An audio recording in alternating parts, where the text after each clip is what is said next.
Southern Cross.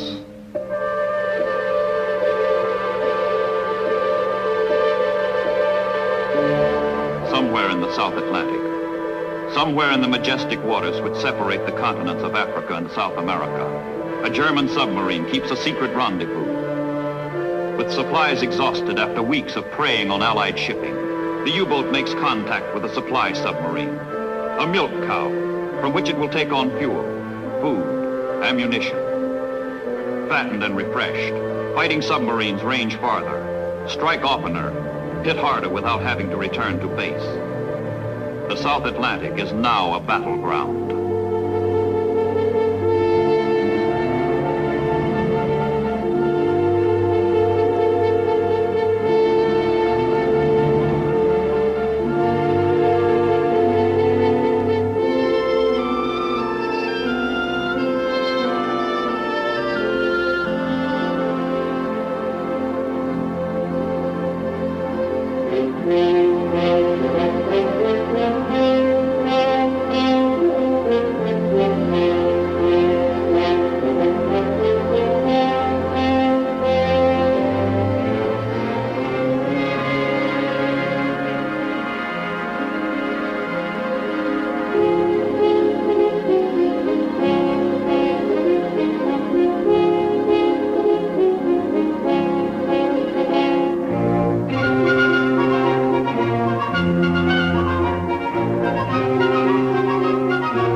Ready to spread further havoc along the southern sea lanes, the German submarines are not alone.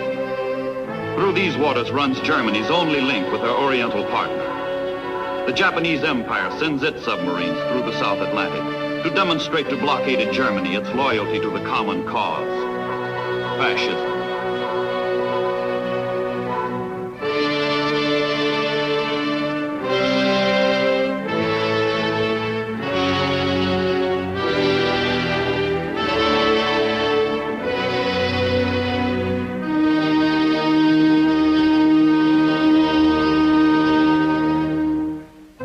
Admiral Karl Dönitz, the chief of submarine warfare, himself extends Germany's warmest welcome to his Axis comrades in arms from the far Pacific. Hitler's Third Reich cordially embraces Hirohito's sailors.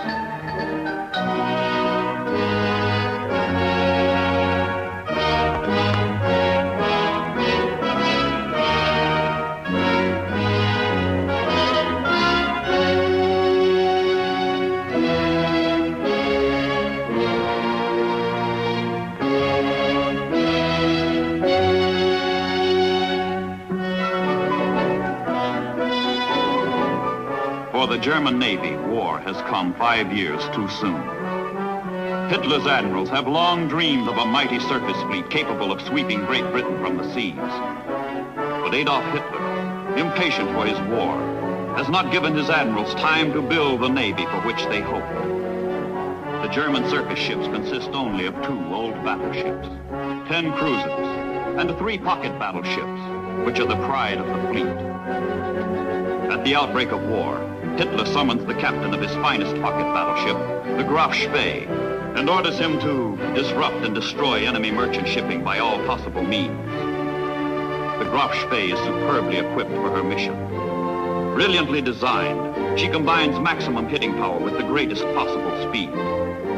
With her 33 guns, her 8 torpedo tubes, and a crew eager for blood, she heads for the South Atlantic to carry out her Führer's orders.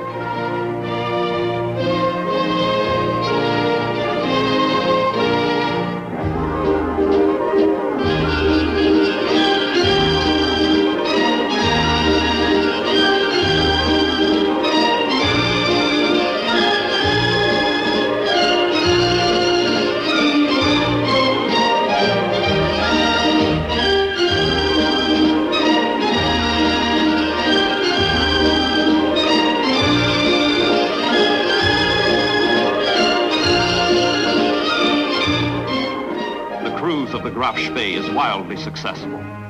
Single-handed, she hunts down and murders 50,000 tons of precious Allied shipping. As long as the Graf Spee is on the loose, no freighter within her enormous cruising range is safe.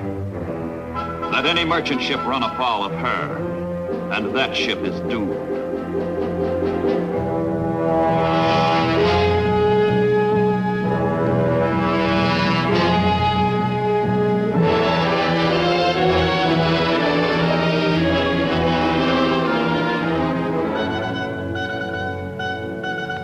Warning to stop is flashed to the helpless freighter. To avoid antagonizing neutrals early in the war, the German Navy holds fire until the crew is transferred from the ship marked for destruction.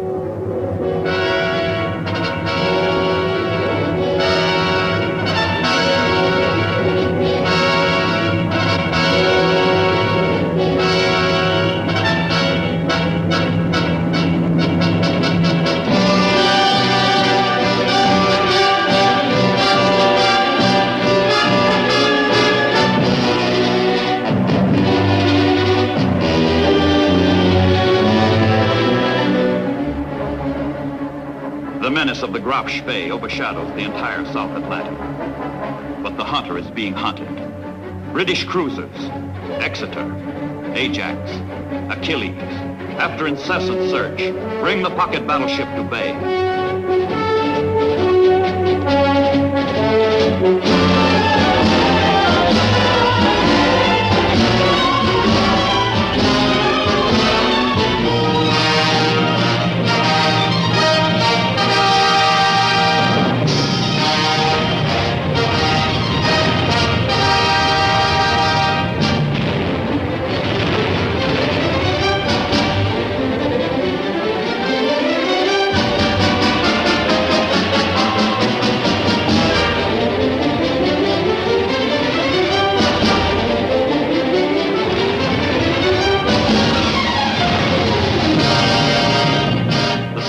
Of the Royal Navy win the day.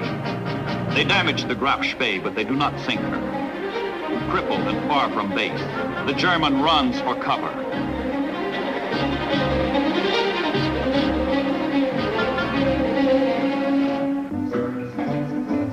In the port of Montevideo, in neutral Uruguay, the battered Graf Spee finds fleeting refuge. But 2 weeks are needed for repairs, and the international laws of neutrality rule she can remain a mere 72 hours. Night and day, the British cruisers patrol outside the harbor to prevent the Graf Spee's escape.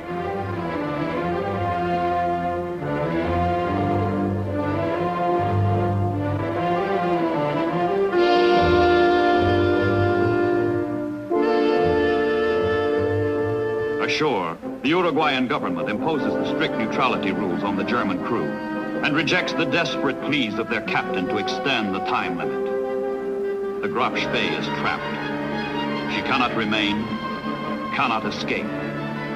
On Sunday, December 17th, 1939, the end comes. The Queen of the German Navy blows herself up. The Graf Spee commits suicide.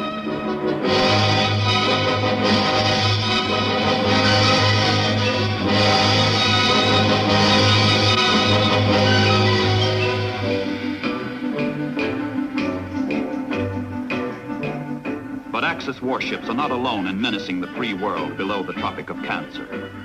German interests, with their own newspapers and business organizations, ally themselves with the fatherland. The totalitarian trappings of German fascism are openly worshipped on South American soil.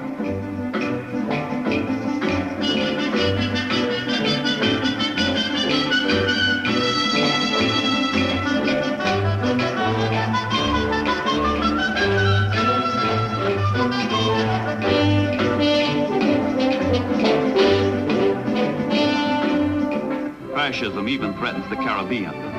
At the island of Martinique, important units of the French fleet lie anchored after France surrenders to Germany. The United States must prevent the ruling Vichy sympathizers on the island from transferring these ships to the Germans. The United States Navy exerts pressure to thwart such a move, keeps the warships neutralized. Strategically located islands like Trinidad, crucial to the defense of the Panama Canal and the Atlantic coast, become ramparts which the Navy uses to keep the war from the shores of the Americas.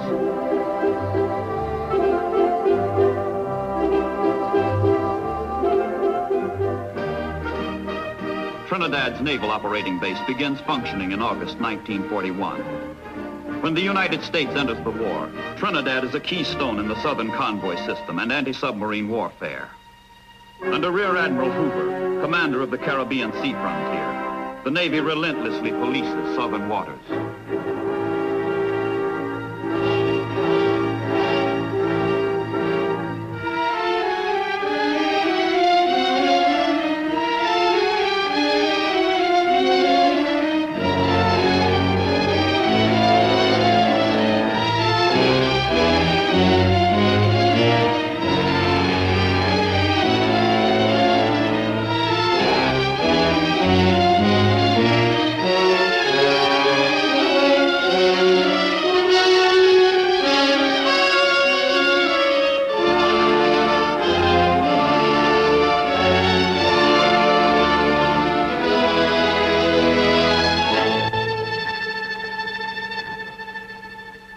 There is another kind of killer loose beneath the Southern Cross. It is not the U-boat, not a warship, but a German raider disguised as a merchantman, stalking her prey by stealth and fraud. Her victims think her an innocent freighter. But this is the Atlantis, a ravager that hits suddenly from ambush, showing her true colors only when ready to kill.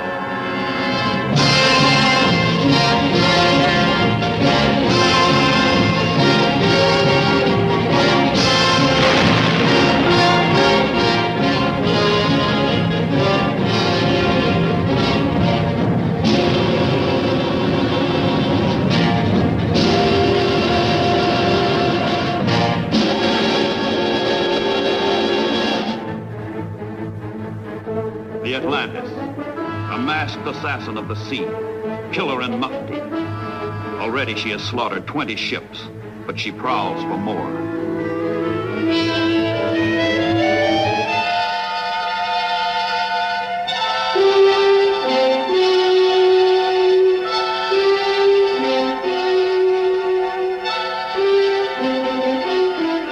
A fat prize, this one. A Greek merchant ship. Her crew is brought aboard the raider, and the boarding party is ordered to loot her provisions and cargo before sending her to the bottom. The lawlessness to be staged on her deck stems from the days of skull and crossbones, the days of piracy on the high seas. First, the raider will exact her tribute, then she will destroy.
Raiders do not rove the South Atlantic unchallenged.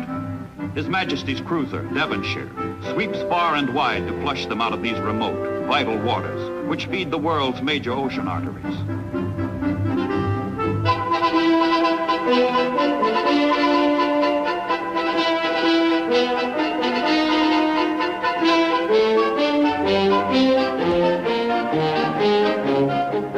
observation plane comes the report of an unidentified ship in the area, and the Devonshire changes course and speed to investigate.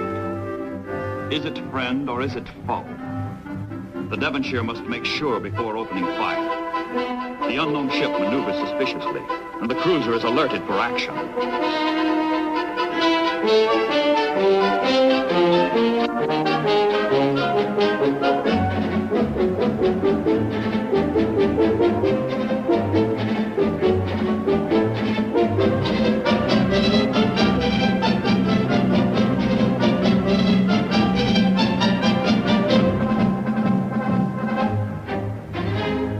Suspicion grows into certainty as a check of intelligence reports indicates the ship may be the German raider known as number 16. Secret recognition signals from the Devonshire bring only evasive response from the mystery ship. No doubt remains.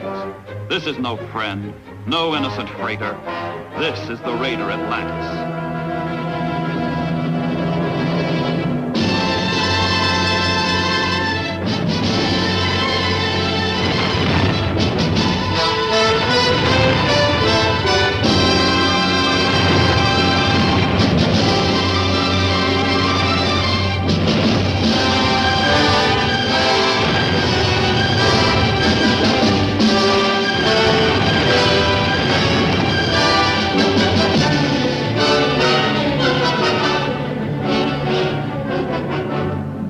Atlantis.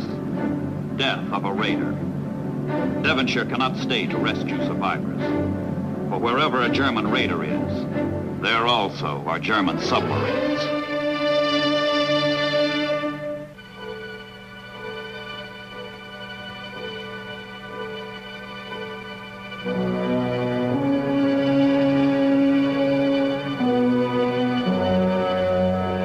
Hoping for combat, but too late to catch the wary Devonshire, the U-boat finds herself faced with a mission far different. Rescue at sea.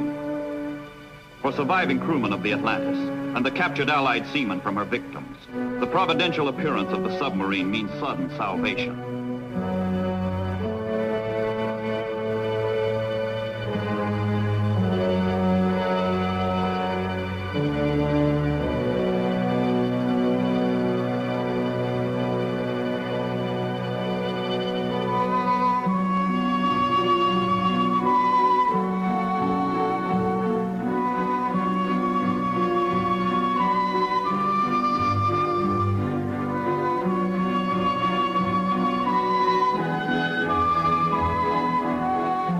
Lifeboats in tow, the submarine heads toward a rendezvous with the supply ship, which will take the survivors ashore.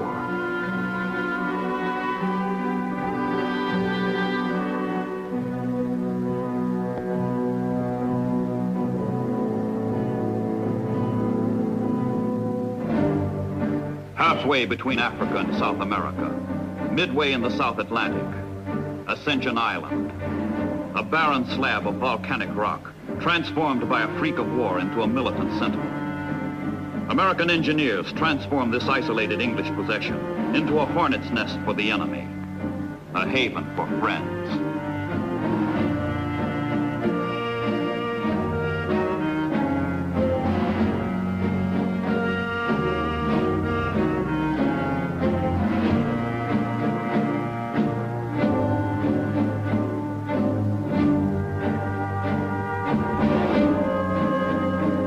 Ascension's airfield, short-range American planes pause and refuel on their flights to Africa. And from Ascension, patrol planes wing out in both directions, where the bulge of Africa and the bulge of Brazil squeeze the ocean together into the South Atlantic Narrows. Here the hunt for U-boats is pursued in a monotonous, unrelenting manner. Here more submarines are destroyed than in any other comparable stretch of ocean.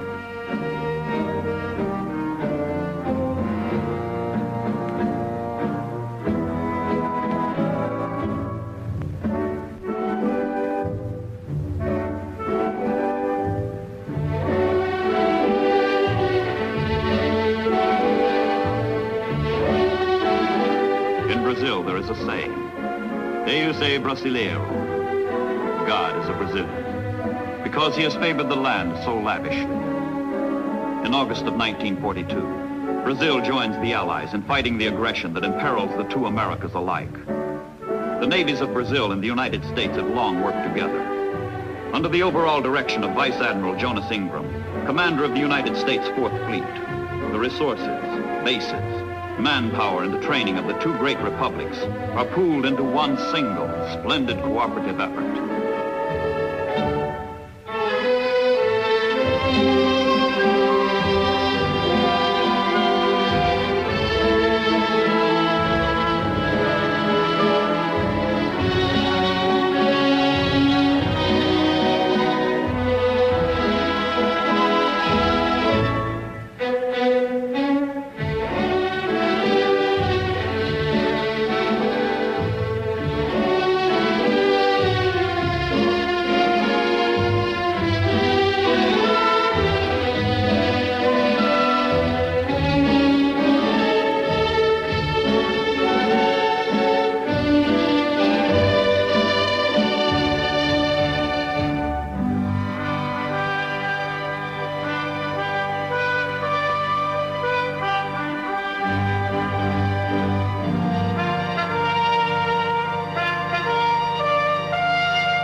Together, the Brazilian and United States navies deny the South Atlantic to the Axis.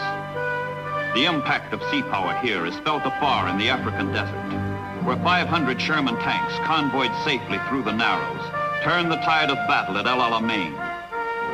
Victory at sea in the South Atlantic means victory across the sea in North Africa.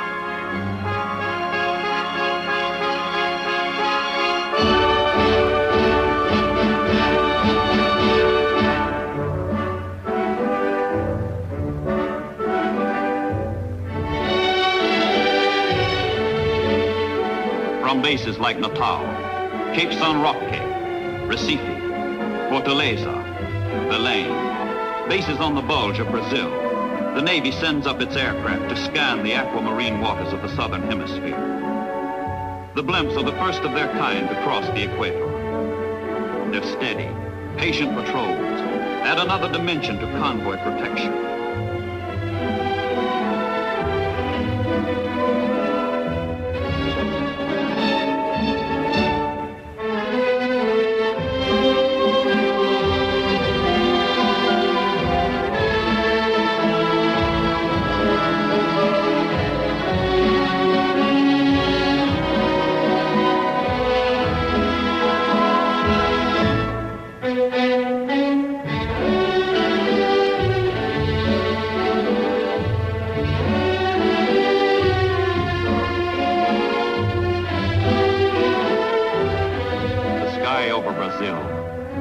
The sea off Brazil, and the earth that is Brazil.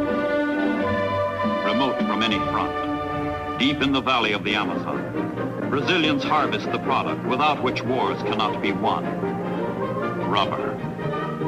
Here in the far-off primeval forest, the first primitive steps are taken to shoe the wheels that one day will roll across Italy and France, and into Germany. North America is the arsenal of democracy, but South America pours out her wealth to keep the arsenal stocked.